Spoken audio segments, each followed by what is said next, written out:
I think it comes down to being relatable. So, and you're trying to find out what is relatable to them and how do they learn. Because if you're talking about those Federers, Djokovic, Agassi's to the player that just wants to learn tennis and they have no idea, you become very unrelatable. They're like, oh, they must be good players, but that's just completely different to me. I can't do that yet, so it's not working for me. And this coach has no idea how to help me because I'm not anywhere near a top level.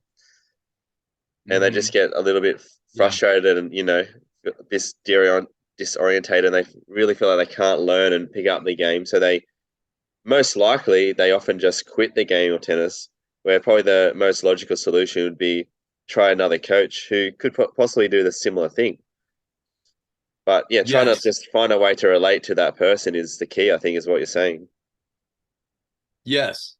and then And relate to the way they like to anybody learn. listening to this, I want you to really key into what you just said, Ryan, about how frustrated people get and what leads to that frustration, because the frustration is going to be what makes them want to quit.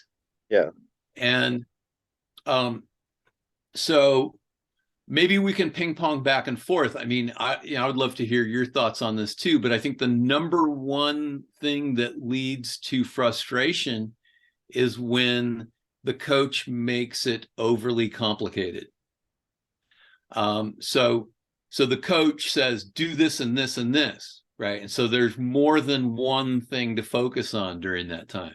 yeah, And that's a major pitfall in coaching. So one of the most important things that you're going to learn is how to simplify the learning so that you get down to one objective, because your brain really only holds one thought well at a time. So, if we're working on footwork, then I don't mind if you miss your shots for a little bit because your attention is on your feet. Your attention is not going to be on your shot.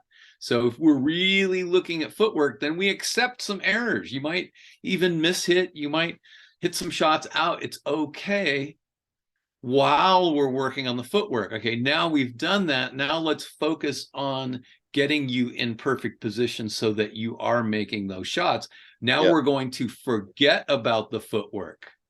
So we're going to new objective, continue to automatically do that footwork, but now focus on the shot. So learning how to shift from one thing to the next is really important. And sometimes people get stuck.